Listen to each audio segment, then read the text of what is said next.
Everyone, welcome to स्टडीमेंट। आज हम प्लांट किंगडम के एनसीईआरटी एग्जाम्पलर के क्वेश्चन करेंगे। So let's start. Question number 1, holdfast type and frond constitute the plant body in case of holdfast. Stipe और frond किस में होता है? प्रोडोफाइसी में, फियोफाइसी में और ऑल ऑफ दिस। आंसर होगा Phaeophyceae.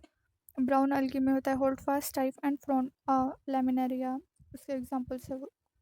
Next question number 2, plants show thallus level of organization. It shows rhizoids and is haploid. It needs water to complete its life cycle because the male gamete are motile. Identify the group to which it belongs.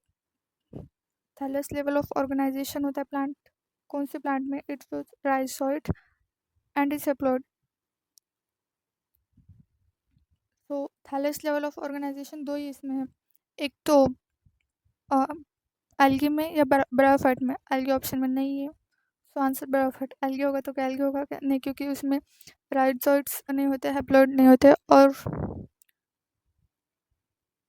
सो इसका answer होगा option number D, bryophyta. Next question number 3, the embryo sac of an angiosperm is made up of 8 cells, 8 nuclei, 7 cell, 8 nuclei या फिर 7 cell, 7 nuclei। सो इसका answer क्या होगा, बताइए आप। इसका आंसर बी होगा, 7 सेल 8 न्यूक्लिया। ऐसे होता है, यहाँ पर 3 सेल्स होते हैं, यहाँ पर 3 होते हैं और बीच में एक। सौ यहाँ पर न्यूक्लिया 1 2 3 4 5 6 7 8 न्यूक्लिया और ये 3 सेल 6 और एक बड़ा वाला 7, इसलिए 7 cell 8 nuclei. Next question number 4, if the diploid number of flowering plant is 36, what would be the chromosome number in the endosperm? Endosperm में कितने हो सकते हैं? 36, 18, 54 या फिर 72। डिप्लॉयड नंबर मतलब 2n कितना है? 36। लेकिन एंडोस्पर्म का क्या होता है? 3n होती है प्लॉइडी, एंडोस्पर्म की प्लॉइडी 3n होती है। सो यहाँ पर 2n गिवन है, तो n कितना होगा? 18 होगा। सो एंडोस्पर्म का 3 इंटू 18, आंसर क्या होगा? 54। प्लॉइडी पता होगी तो आंसर निकल जाएगा। So next, a fusion of two motile gametes which are dissimilar in size is termed as oogamy, isogamy, anisogamy, zoogamy। सो इसका आंसर क्या होगा? ओगैमी होगा क्या? नहीं, क्योंकि ओगैमी में क्या होता है? मोटाइल फीमेल होती है या मेल होता है? मेल होता है। और नॉन मोटाइल फीमेल होती है। फीमेल की size large and non motile, male small and motile होता है। नेक्स्ट, आइसो में सिमिलर साइज के होते हैं और अनाइसो में डिसिमिलर साइज के। तो ऑप्शन नंबर सी होगा इसका answer, option number C. Five का answer option C, anisogamy. Next, identify the correct from those given below. First, the sporophyte in liverworts is more elaborated than that in mosses. ये गलत है, क्योंकि mosses का sporophyte मोर elaborated रहता है then लिवरवर्ट्स। So first गलत होगा। ऑप्शन देखते हैं, यहाँ पर फर्स्ट है, यहाँ पर फर्स्ट है, तो ये दोनों भी गलत हो गए और ऑल आर करेक्ट नहीं हो सकते क्योंकि फर्स्ट ही रॉन्ग है। देन नेक्स्ट, तो आंसर इसका सेकंड होगा। फिर भी एक बार सब रीड कर देते हैं।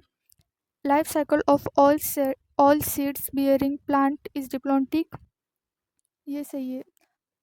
जो भी सीड बियर करते हैं प्लांट्स लाइक जिम्नोस्पर्म, एंजियोस्पर्म, उनकी लाइफ साइकिल डिप्लॉन्टिक है। Life cycle of any sexually reproducing plant has alternation of generation between haplontic, diplontic and और इंटरमीडिएट। ये भी सही है।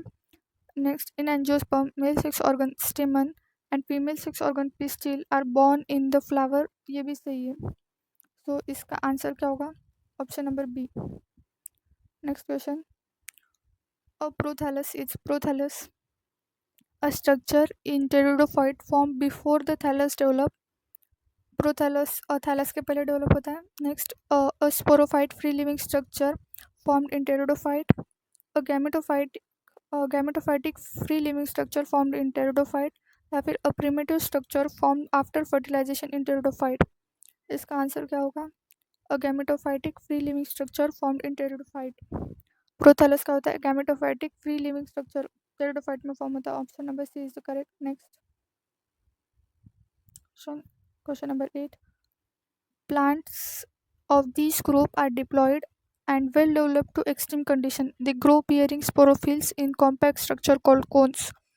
The group in reference is जो डिप्लॉयड प्लांट्स है, वेल अडेप्टेड है एक्सट्रीम कंडीशन के लिए। और स्पोरोफिल क्या करते हैं, कॉम्पैक्ट स्ट्रक्चर कौन एक तो टेरिडोफाइट और जिम्नोस्पर्म दोनों में ही है, लेकिन वेल अडेप्टेड और एक्सट्रीम कंडीशन में ग्रो करने वाले सिर्फ जिम्नोस्पर्म होते हैं। सो इसका आंसर होगा ऑप्शन नंबर डी, जिम्नोस्पर्म।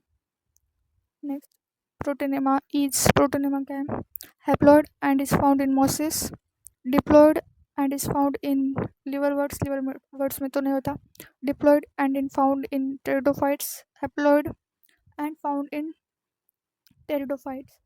ये प्रोटोनेमा है, प्रोटोनेमा सिर्फ मोसिस में होता है, प्रोथैलस होता है टेरिडोफाइट में, तो फिर हम यहाँ पर कंफ्यूज हो सकते थे, लेकिन प्रोटोनेमा बोला है तो फिर होगा मोसिस में। Haploid and it is found in mosses, first stage होती है प्रोटोनेमा की, और सेकंड लीफी स्टेज होती है, ये हैप्लॉइड होती है, फाउंड इन मोसिस। सो आंसर होगा option number A.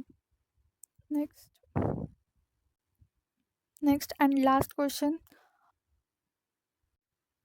The giant redwood tree is an, redwood tree किस में बिलोंग करता है, एंजियोस्पर्म, फ्री फर्न, टेरिडोफाइट या जिम्नोस्पर्म। सो इसका आंसर होगा डी, जिम्नोस्पर्म में।